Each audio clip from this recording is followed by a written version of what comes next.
Senator from Nevada. I ask the quorum call be dispensed with. Without objection.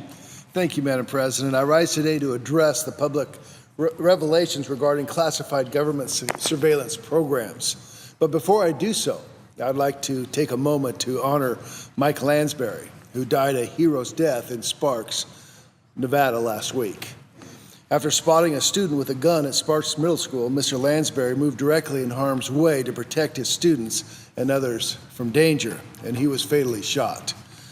Mr. Lansbury was an Alabama native, a graduate of McQueen High School in Sparks and a University of Nevada, Reno graduate, and a decorated Master Sergeant in the Nevada Guard Airmen. To his students, he was a coach, he was a teacher, and he was also a mentor. To his community, Mr. Lansbury was a patriot, a father, and a friend. Master Sergeant Lansbury leaves behind a legacy of self-sacrifice and service to his country and community. He will continue to be remembered as a great and honorable man and a father.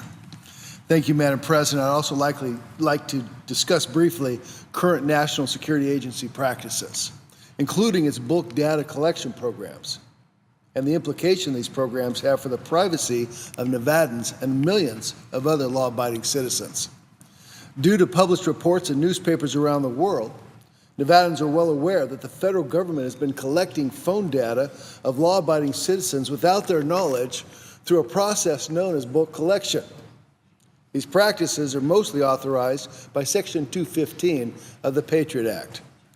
Specifically, Section 215 permits the FBI to seek a court order directing a business to turn over certain records when there are reasonable grounds to believe that the information sought is relevant to an authorized investigation of international terrorism.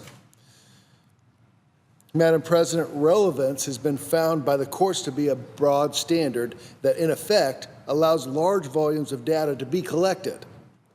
These same records can be combed through in order to identify smaller amounts of information that are relevant to an ongoing investigation.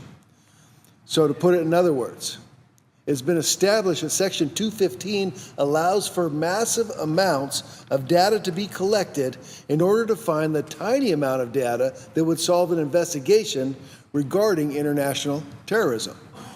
The courts reason that this is permitted because when submitted, it is likely that the data will produce information that will then help the FBI.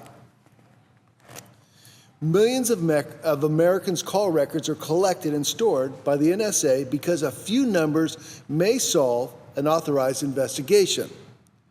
Supporters of bulk collection practices have defended this program as an important tool in the fight against terror. They have said that this is a mechanism to access the logs quickly, and they are not actually listening to the content.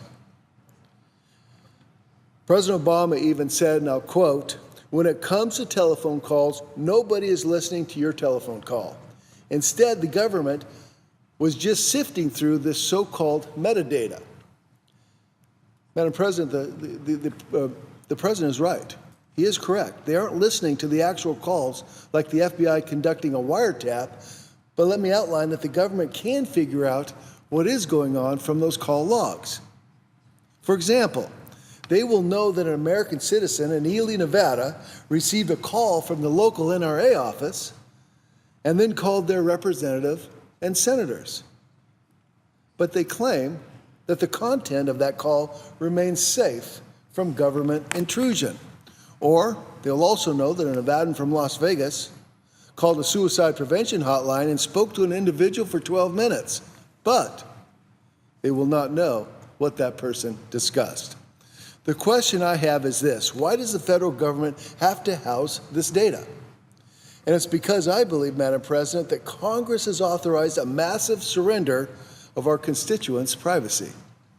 And I want to be clear, I share the concerns of all Americans that we must protect ourselves against threats to the homeland. I also believe that we must continue to understand that terrorism is very real and the United States is the target of those looking to undermine the freedoms we hold as the core of our national identity. But are we sacrificing our own freedoms in the process? Are we sacrificing our constitutional rights that are afforded under the Fourth Amendment? If so, This is a steep price to pay to protect Americans from terrorism. So the next question must be, if the price to protect Americans from terrorism is an incredible loss of individual privacy, what are the results of this program? What has the bulk collection program provided in tangible results that justify a privacy intrusion of this level? Madam President, the answer is that 2 cases have been solved in the collection of millions of records through the use of the program authorized by Section 215. We know that because on October 2nd, 2013, the chairman of the Senate Judiciary Committee, Senator Leahy, asked the NSA Director, Keith Alexander, the following question, and I quote, "At our last hearing, the Deputy Director, Mr. Inglis, stated that there's only really one example of a case where, but for the use of Section 215, both phone records collection, terrorist activity was stopped. Was Mr. Inglis right?" To which the director, Alexander, responded, I quote, "He is right. I believe he said too, Mr. Chairman." So, Madam President, Congress has authorized the collection of millions of law-abiding citizens' telephone metadata for years, and it has only solved 2 ongoing FBI investigations. Of those 2 investigations, the NSA has publicly identified 1. And in fact, that case would have easily been handled by obtaining a warrant and going to that telephone company. It is the case of an individual in San Diego who was convicted of sending $8,500 to Somalia in support of al-Shabaab, the terrorist organization, claiming responsibility for the Kenyan mall attack. The American phone records allowed the NSA to determine that a U.S. phone was used to contact an individual associated with this terrorist organization. I'm appreciative that the NSA was able to apprehend this individual, but it does not provide overwhelming evidence that this program is necessary.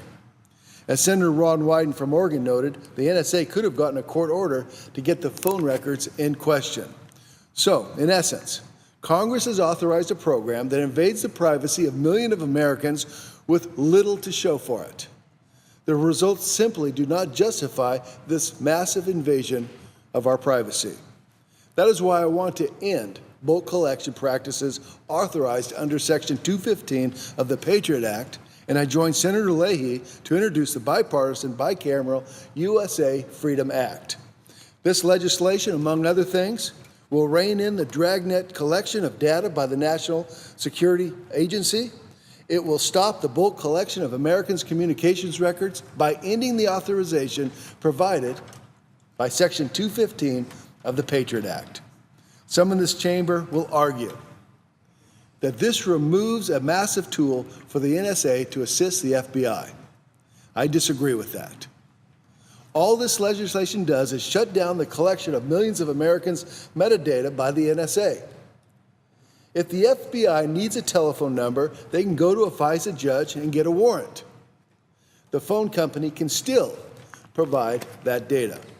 And chances are, the major phone provider will have that data as they keep all detailed records for at least a year.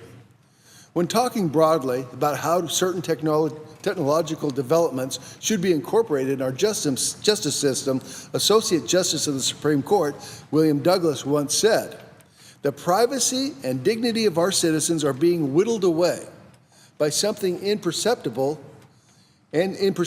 steps. Taken individually, each step may be of little consequence. But when viewed as a whole, there begins to emerge a society quite unlike any we have seen, a society in which government may intrude into the secret regions of a person's life." Unquote. Here is the United States Congress. It is our responsibility to take great care to acknowledge each possible step that could whittle away our privacy. We must examine its necessity carefully and reasonably, and in this case, I do not believe such practices are warranted. Madam President, we can continue to protect our Americans from threats of terrorism without infringing on individual privacy that the Constitution protects under the Fourth Amendment. We should shut down bulk collection practices. And with that, Madam President, I thank you, and I yield the floor And I said, suggest the absence of a quorum. The clerk will call the roll.